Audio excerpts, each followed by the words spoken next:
We seem good to go now.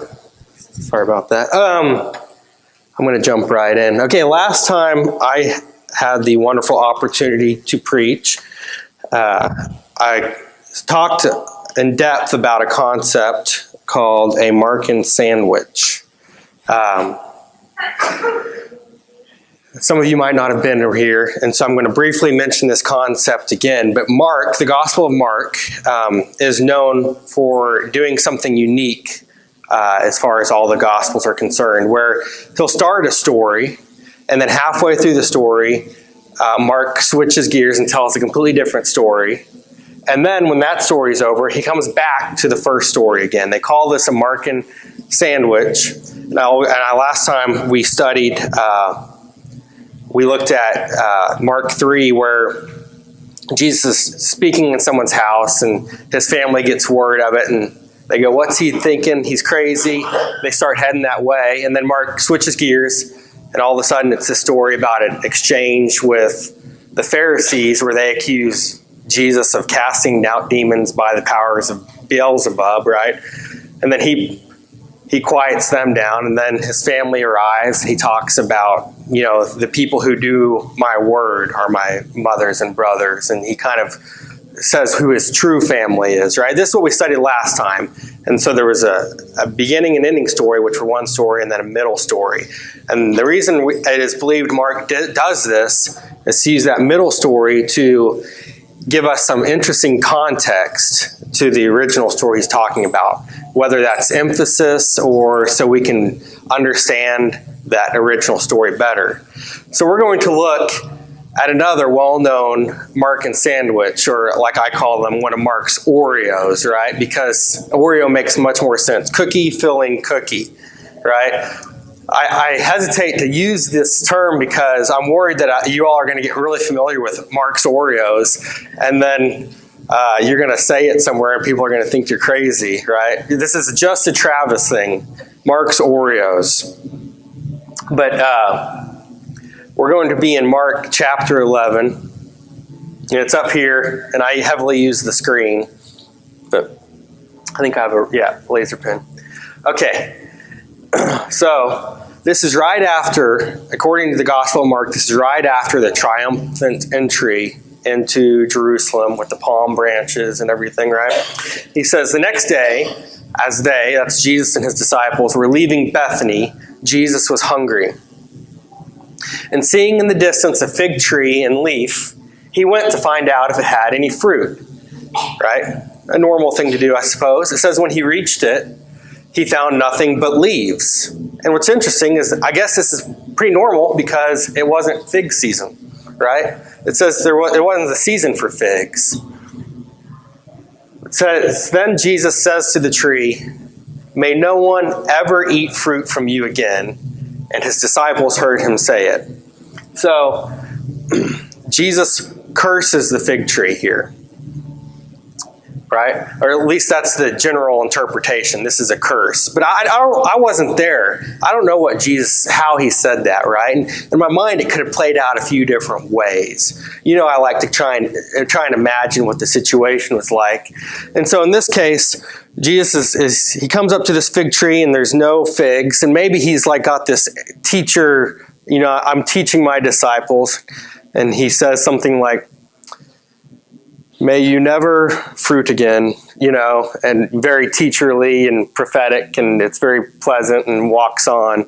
And his disciples are like, "Oh, interesting. Yes, that's a weird thing to say," and they just take him out of his word. Maybe he was really angry and frustrated. It says he was hungry, right?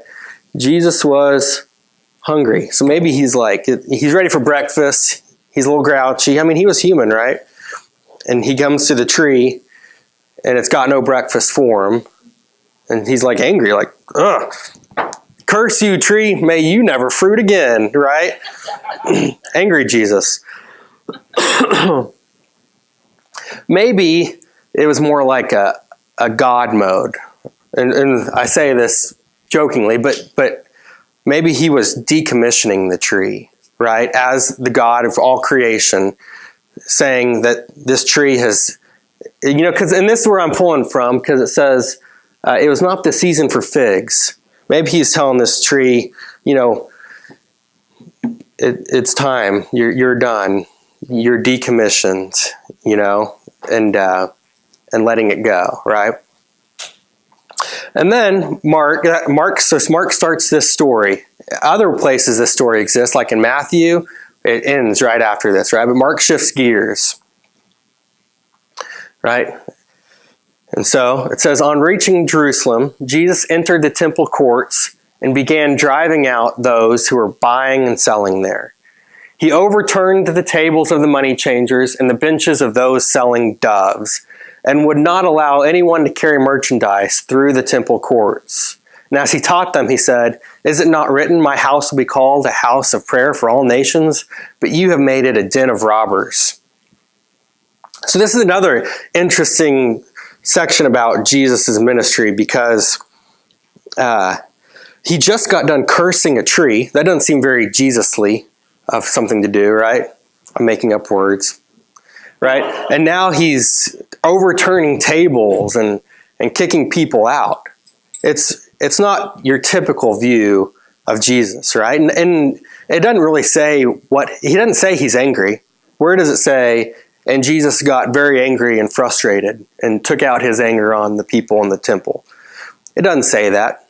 I had a professor in college who would talk about this little section here, and he had a favorite Jesus movie. So there's a lot of movies been made about Jesus' ministry, right? And different actors playing the part of Jesus. And he had a very favorite one because he called it The Angry Jesus. And who was the actor in it? Willem Dafoe played Jesus in this movie. It would have been a real early, did I pronounce it right? Imagine an angry Jesus played by Willem Dafoe, right? And it was based off of this scene because Jesus was angry. Does God get angry? Yeah, I mean, I think one of the most famous sermons ever preached was "Sinners in the Hand of an Angry God" or something, right? Fire and brimstone. And the Bible says we're to never get angry. No, it says we're to be slow to anger, right? But maybe sometimes anger is justified. So maybe Jesus is very angry here. Many believe that's the case. He sees all these people selling and making profit in the temple, and he just angrily starts throwing tables and kicking people out. It says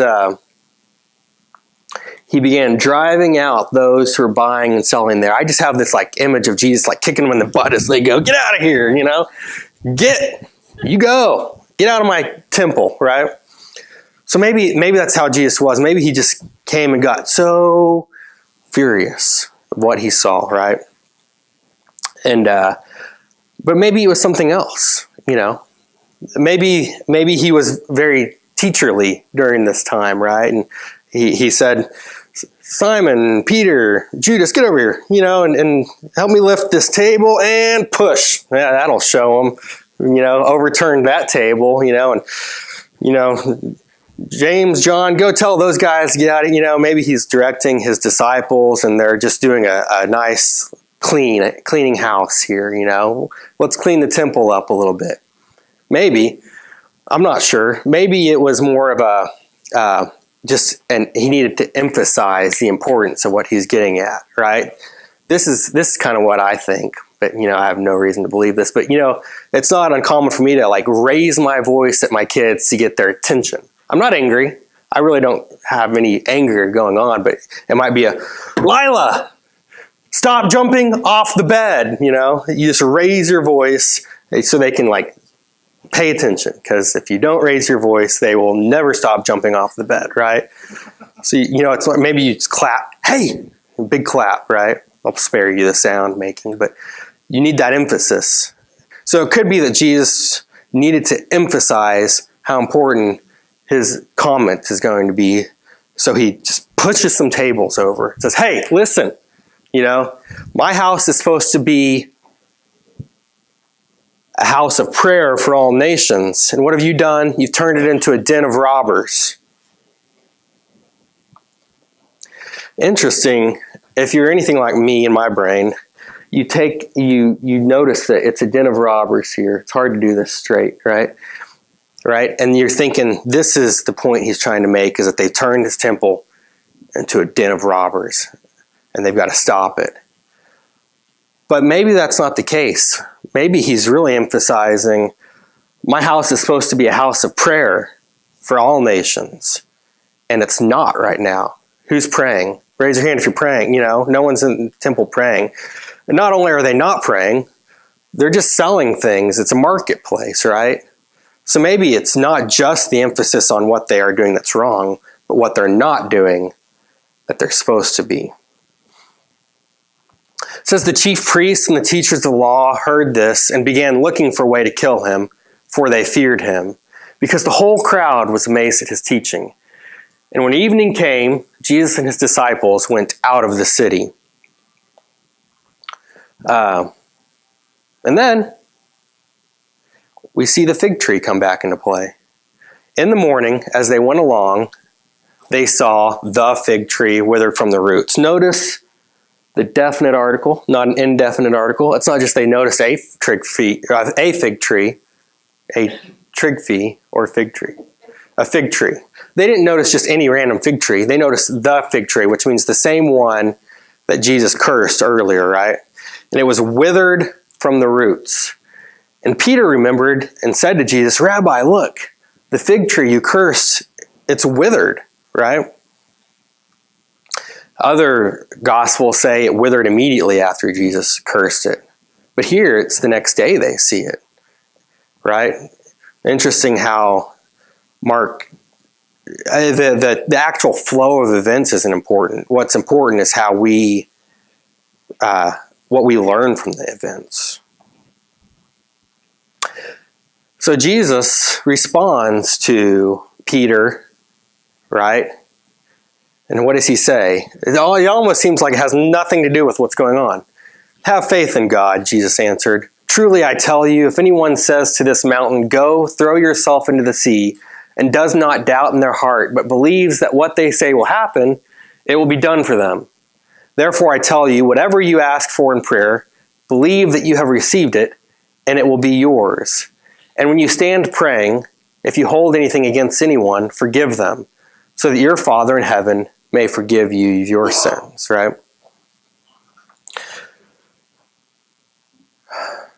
So,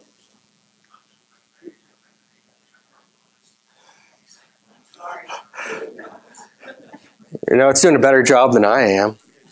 Okay. So, it seems to have shifted gears, right?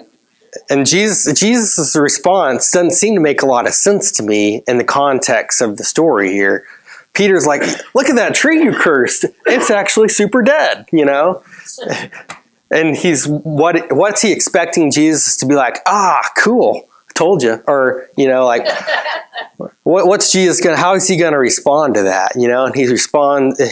And my guess is he's like, well, yeah, I told it was done. Of course, even if you tell this mountain to go and you have faith that it will, fling into the sea, it will do so, He starts talking about this concept of faith. And it's more like, in my opinion, it's this attitude of course it's dead. I told it would never fruit again.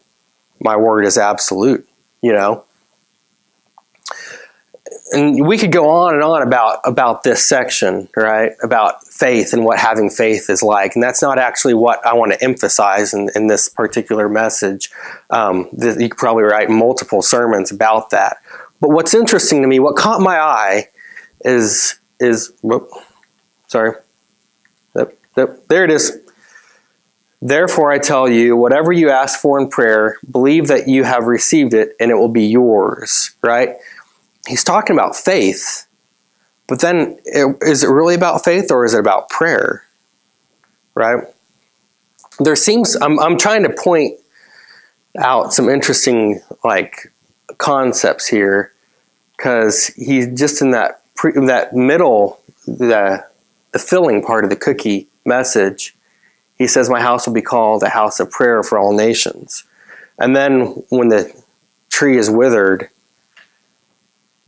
Jesus starts talking about the importance of prayer, right? Okay, so here is Mark's Oreo, right? Jesus curses the fig tree, cookie. Jesus cleans house at the temple. Yummy filling, best part of the Oreo, right? And then the fig tree has withered, end of cookie.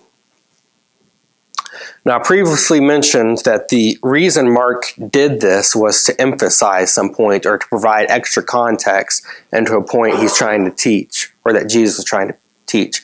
Mark was the more of the actual preacher of the group. You know, if Luke and Matthew and John were just trying to teach history or tell the story as it was, Mark wasn't like that. Mark was the preacher. He'd take what happened and then he'd try and teach you from it, right?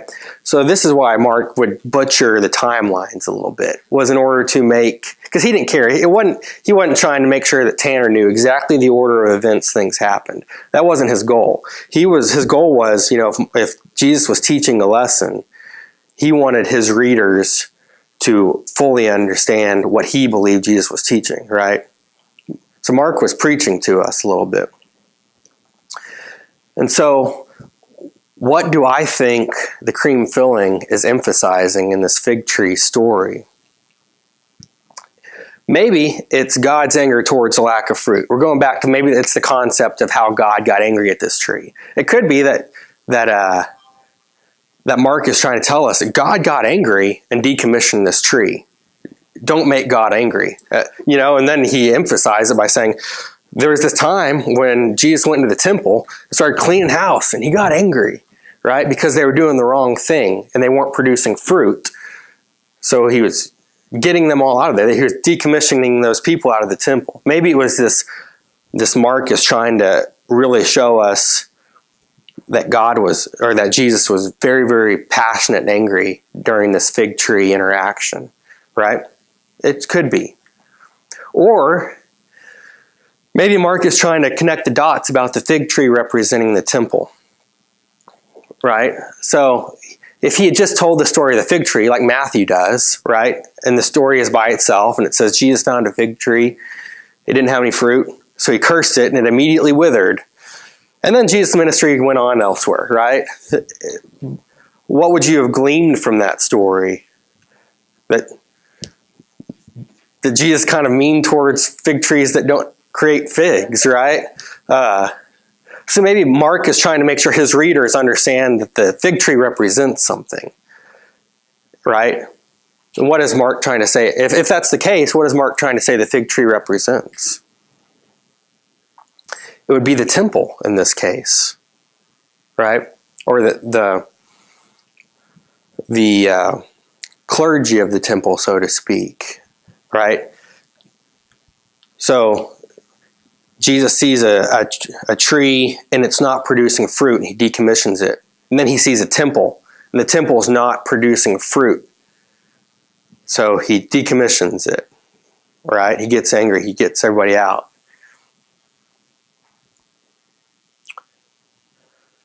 Maybe he's pointing out a simple lack of prayer and faith, right? So the emphasis verse would be, is it not written, my house will be called a house of prayer for all nations? But you have made it a den of robbers, right?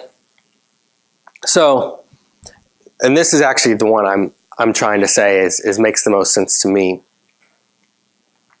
The first part of the fig tree story is simply setting the stage, right? The stage being a tree wasn't producing fruit, Jesus decommissions it, right? And then before you learn what Mark is trying to teach, he wants to share another story with you of, there was this time when Jesus was very passionate about the fact that the temple wasn't the house of prayer, right? And what's interesting about Mark is it adds for all nations here. You may not find that in the other Gospels. He says, my house is a house of prayer for all nations. This might play a key part in the coming section, right? but you've made it a den of robbers. So he wants people to hear this story about the temple's lack of prayer altogether, right? And then he finished his original story, maybe with the readers thinking about the lack of prayer. And the finishing of the story was, Peter sees that the tree's dead, and Jesus is like, well, of course it is. And anything you pray for will happen too, What does he say? The wording is, therefore I tell you, whatever you ask for in prayer, believe that you have received it and it will be yours. And when you stand praying, if you hold anything against anyone, forgive them, right? This is the last thought of the entire story is about prayer and how to pray with faith, right? So that's why I'm saying it may be that Mark was setting the stage to make sure that we understood that the church needs to be praying. And if the church isn't in prayer and praying, if the temple isn't a house of prayer for all nations, what purpose is it serving? Let's get rid of it. The fig tree is actually common in Old Testament imagery. There's a lot of verses you can find where prophets and so forth are talking about the nation of Israel, or the temple specifically, as a tree, right? And multiple verses even show it as a fig tree. I've never even had a fig that I can recall. I have no idea what they taste like, if they're good, if you can just eat into it, or if you have to cut it, right? Who said they're delicious? Are they? I'm curious. They must be, because Jesus was wanting one pretty bad. The whole time I'm writing the sermon, I'm thinking, I need to figure out how I can get my hands on a fig to try it. All I can think about is the Christmas song about figgy pudding. I have no idea if there's a relation there. I don't think I've ever had a fig. I'm looking at pictures of figs online to add some color to my little sermon here. And I'm thinking, that's a weird looking thing. I have no idea if it's like a nut size or if it's this big. But the fig is used in Old Testament imagery all the time. And what's interesting about that is why, and not just figs, fruit in general. Why is there so much imagery in the Bible about fruit and how Christians are supposed to produce fruit? Why fruit? I was thinking about this. And it's because back then, sugar wasn't really a thing, right? If you wanted something sweet, what were your options? Probably fruit and honey, right? Two things that are common in the Bible, right? The Promised Land was overflowing with milk and honey, and I believe John the Baptist lived off of locusts and wild honey, and their honey was obviously well consumed, and fruit was well consumed, and it was probably like the funnest thing you could possibly be eating at the time, other than like a yummy steak of some sort, right? So I'm guessing parents, like if I was living back in Old Testament times, I'd be coercing my kids to obey me with fruit. You want this fig? You'll clean your room, Today I don't have to use fruit because candy exists, right? But you don't realize how powerful sweets are in manipulating people, right? I think this is why fruit ends up being such an incredible image, right? Because it's not usually associated with like just vegetables, It's fruit because fruit was delicious. It was so sweet and succulent and yummy, and they probably really focused on it being awesome, And that's my guess on that. That was not necessarily pertinent. Okay. But we talked about in the Old Testament, there were times when the nation of Israel was compared to fig tree. There's even times when Jesus talked about fig trees in parables. Here's one out of Luke. Then he told this parable. A man had a fig tree growing in his vineyard, and he went to look for fruit on it, but did not find any. It's almost like a parable of Jesus, but it's not, right? So he said to the man who took care of the vineyard, "For 3 years now I've been coming to look for fruit on this fig tree and haven't found any. Cut it down. Why should it use up the soil?" "Sir," the man replied, "leave it alone for 1 more year, and I'll dig around it and fertilize it, and if it bears fruit next year, fine. If not, then cut it down." All right? Pretty much universally, it is believed that this parable, that the man who owned the vineyard is representative of God. The fig tree is representative of a Christian. And the vineyard caretaker who's sticking up for the tree is Jesus, right? As all of Jesus' parables are about the kingdom of heaven and what God's interactions with humans look like, right? And here this parable is saying that God's willing to cut what's not useful, right? Get rid of it. And in this case, Jesus steps in and says, "I'm here, let me work with it," right? Let's give it another chance. It's interesting, Jesus didn't give the actual fig tree another chance, but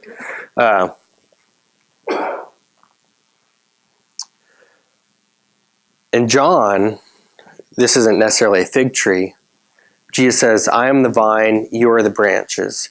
If you remain in me and I in you, you will bear much fruit. Apart from me, you can do nothing. And if you do not remain in me, you are like a branch that is thrown away and withers. And such branches are picked up, thrown into the fire, and burned. But if you remain in me, and my words remain in you, ask whatever you wish, and it will be done for you. This is to my Father's glory, that you bear much fruit, showing yourselves to be my disciples." So if you ask me, how does a Christian bear fruit? I believe the answer is remain in Jesus, right? And not just remain in Jesus, right? If I remain in me and my words remain in you, ask whatever you wish and it'll be done for you. It's that concept of prayer and asking again comes back into play, right? We can't bear fruit without God. We have to have God to bear fruit. And it's very conceivable that we have to ask God for things in order to bear fruit through prayer. It seems to always be associated with this. In the Old Testament, the idea of the trees and the bearing of fruit, it was never a person. It was a nation of Israel. In the Old Testament, God, he interacted with the nation on a national level. If the nation of Israel wasn't following God, he'd send a prophet to turn the nation back towards him, right? And then the nation would drift away. He'd send a prophet to turn Israel as a nation back towards God. His covenant was with the people, a people group, the nation of Israel. Then Jesus comes, right? And we start seeing this vivid imagery of a tree, which used to represent the nation of Israel, withering and dying because it's not producing fruit anymore. And Jesus literally decommissions this tree. Now, if you're his disciples, if you're anyone around Jesus, if you're part of the early church, you're familiar with this concept of the tree representing Israel. And you immediately think about this, like this is very graphic, him basically saying, it's not about Israel anymore. It's done. Jesus came to complete and perfect the law. And in doing so, and becoming the ultimate sacrifice, he changed the method in which God interacts with people. It's no longer on a national scale. It's one-on-one. You don't have to be part of the nation of Israel to be a Christian. I mentioned that Mark emphasized that the temple or God's house should be a house of prayer for all nations. An interesting concept in the ancient world. Not as noticeable in today's world because we know everybody can be a Christian. But back then, if you were Jewish, you would have never dreamed that the temple was for anybody to come and pray. Other nations, coming to our temple to pray to God. This guy needs to be put to death. Let's find a way to kill this guy. He's teaching all kinds of crazy stuff, right? So God interacts with humans differently now that it's the New Testament, right? It's one-on-one. It's the person. The tree of the nation of Israel has withered. It stopped producing fruit, and God changed things.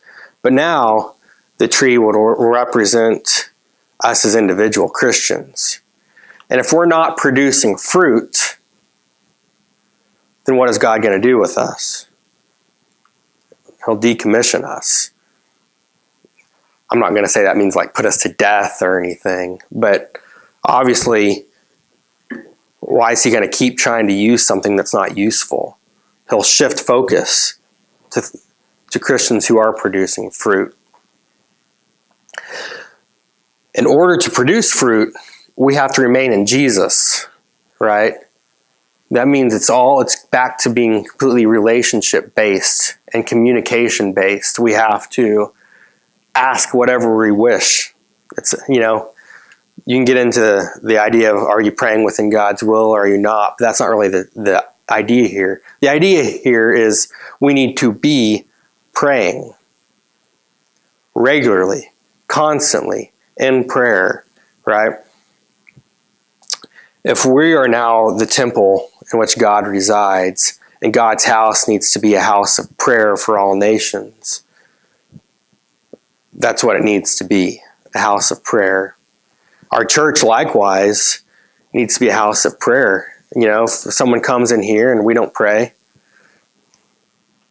our church obviously isn't producing fruit because they're tied, right? So what is this fruit we're supposed to be producing? Right? What kind of fruit? Bananas, pears, oranges, pomegranates. Galatians 5:22 says, "But the fruit of the Spirit is love, joy, peace, patience, kindness, goodness, faithfulness, gentleness, self-control. Against those things there are no law." Because why? Because they're great things. Everybody wants them, right? This is the fruit of the Spirit. This is the fruit that a Christian produces when they have a close relationship with Jesus built on prayer. If you're me, you're always thinking, fruit is exactly what a Christian is doing all the time. So fruit is feeding the poor and helping the needy and taking care of the widows and all these action items, right? And I still believe those would be considered fruit. But the fruit of the Spirit is less action items and more adjectives, right? It's what you become outwardly. You're gentle. You're kind. Goodness matters to you, right? You want something simply because it's good and it's not bad, right? Peace, patience, joy. These are qualities of a meek person, I would say. And what do we know about meek people? They will inherit the earth, right? The meek win. Those who have the fruit of the Spirit.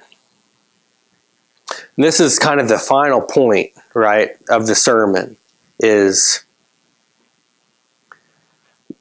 we want God to use us, right? We don't want to be decommissioned and useless to Him. It's extremely important. We don't want to be the fig tree that God says, you just aren't bearing fruit. Your chance is gone, right? I'm done using you. We want to be the fig tree that's producing figs, and that Jesus can come and grab a fig when He needs one. We grab one of our fruit and use it. And in order to be that, we must have a strong prayer relationship with God. It's of the utmost importance. So I'm going to close us in prayer. Heavenly Father, thank you for the chance to come here and study your word together, Lord. And we may not always know every detail about what your ministry was like, Father, whether or not you got real angry or you were being emphatic, or what it was really like just being around you, Father. It's fun to ponder, and maybe someday we can see. But for now, Lord, I pray that your message and the heart of your message might be fully understood by us, Father, that we may be encouraged and emboldened by it, Lord, to simply pursue the relationship with you desire for us, Father. And I pray that through our efforts, fruit might be abundant, Lord, and that we might be a church and a people that are defined by things such as kindness and gentleness, patience and self-control, Lord.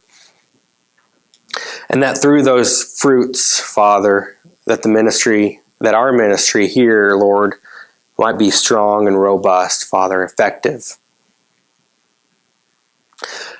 James says, the prayer of a righteous man is powerful and effective. And I pray, Father, that might be the kind of people we are and the kinds of prayers we pray. We go from here, help us to remember you in everything that we do and all that we say. And it's in your wonderful name I pray, Jesus, amen.